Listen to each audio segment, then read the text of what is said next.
ஸ்ரீமதே ராமானுஜாய நமஹ. கோதா திருநாம அனுபவ தொடர்ச்சியிலே இன்றைய திருநாம அனுபவம் கிருஷ்ணாயுத போகின்யை. கண்ணன் எம்பெருமானுடைய அனுபவத்திலே பூர்ணத்துவம் பெற்றவளே, கிருஷ்ணானுபவம் பண்ணி அதையே போகமாக எண்ணி அதில் நிறைவு அடைந்தவளே கோதாதேவின் என்கின்ற இந்த திருநாமம் ஸ்ரீ நந்தகோப சுத சுந்தர திவ்ய தேகே.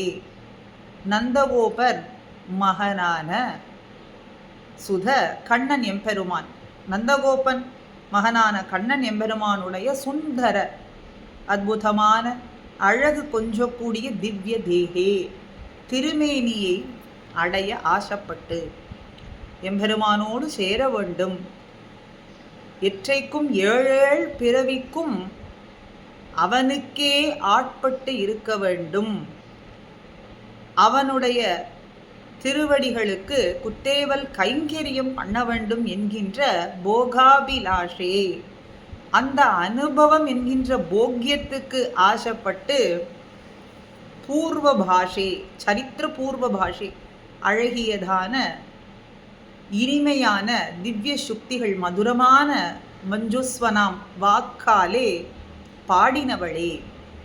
வாயினால் பாடி மனசினால் சிந்தித்து தூய மலர்களை எல்லாம் தூவி நந்தகோப சுத சுந்தர திவ்ய தேகத்தை அடைய வேண்டும் என்று ஆசைப்பட்டவளே, கல்யாணி மங்களங்கள் நிறைந்தவளே, லப்த யதுநந்தன போகபூர்ணே.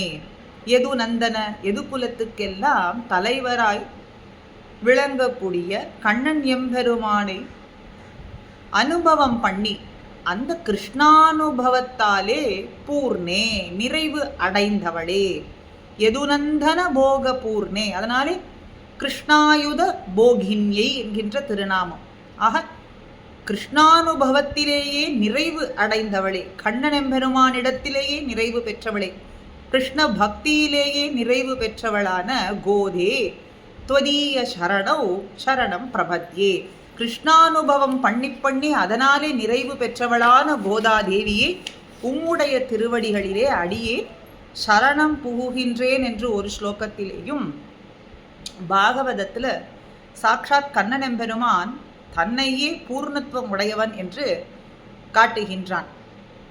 மகா பூர்ணத்துவம் பகவான் என்ற சொல்லுக்கு கண்ணன் எம்பெருமானை சாட்சாத்காரமாக விளங்குகின்றான். அப்படி பூர்ணத்துவம் உடையவரான எம்பெருமானிடத்துல அனுபவம் பண்ணி அந்த அனுபவமே பூர்ணமாய் விளங்குகின்றது. யாரிடத்திலேனா கோதாதேவியின் இடத்திலே.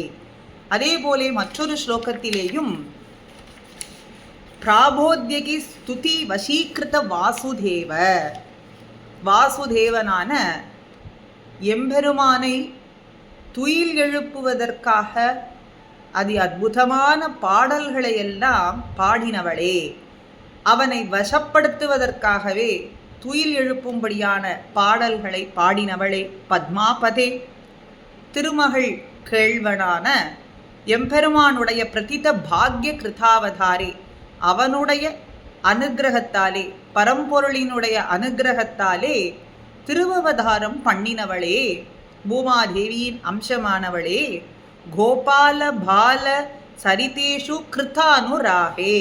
கோபால பால இடையர்கள் குலத்திலே குழந்தையாக வந்து அத்தனை பேரையும் தன்னுடைய லீலைகளாலேயே கட்டுண்ண பண்ணிய எம்பெருமானுடைய சரிதேஷு கிருதானுராகே, அந்த லீலைகளிலேயே தன்னையே பறிகொடுத்தவளே, அந்த லீலைகளிலேயும் சேஷ்டிதங்களிலேயும் செயல்களிலேயும் அன்பு கொண்டவளே. கிருதானுராகேன்னா அந்த லீலைகளுக்கே தன்னை கொடுத்தவளே, தன்னுடைய மனசை கொடுத்தவளே, தன்னையே எம்பெருமானிடத்தில் கொடுத்தவளே.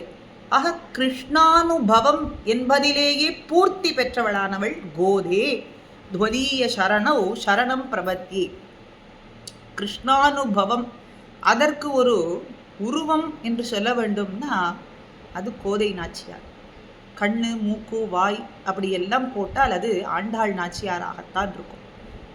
கிருஷ்ண பக்தியையே ஊட்டினவர் தந்தையாரும் ஆச்சாரியருமான பெரியாழ்வார் கிருஷ்ண பக்தியிலே அவளை திளைத்திருக்கும்படி பண்ணி கிருஷ்ணானுபவத்திலே தேர்ச்சி பெற்றவளாய் கிருஷ்ணன் எம்பெருமானுடைய பாதார விந்தங்களையே அடைய செய்யும்படிக்கு வழிவகுத்தவர். ஆக அந்த இடையர் குலத்துக்கெல்லாம் தலைவனான எம்பெருமானிடத்துல அனுபவம் பண்ணி அந்த அனுபவத்துல பரிபூர்ணையாய் விளங்கக்கூடியவளான கிருஷ்ணாயுத போகின்யையான கோதே, கோதா நாச்சியாரே, உம்முடைய திருவடிகளிலே துவதீய சரணௌ சரணம் பிரபத்யே, அடியேன் உம்முடைய திருவடிகளிலே சரணம் புகுகின்றேன். உம்முடைய திவ்ய சுக்திகளாலே எம்பெருமானை வசப்படுத்தி அடியார்களுக்கு இறங்கும்படி செய்விக்கக்கூடிய காருண்ய உருவம் கொண்டவளானவள், காருண்யமே படைத்தவளான கருணா கட்டாட்சமுடையவளான கோதை நாச்சியார் தன்னுடைய திவ்ய சுக்திகளாலே நமக்கும் அந்த கிருஷ்ணானுபவம் எட்டும்படிக்கு செய்ய அவள் திருவடிகளிலே நாமும் பிரார்த்திப்போம். ஸ்ரீமதே ராமானுஜாய நமஹ.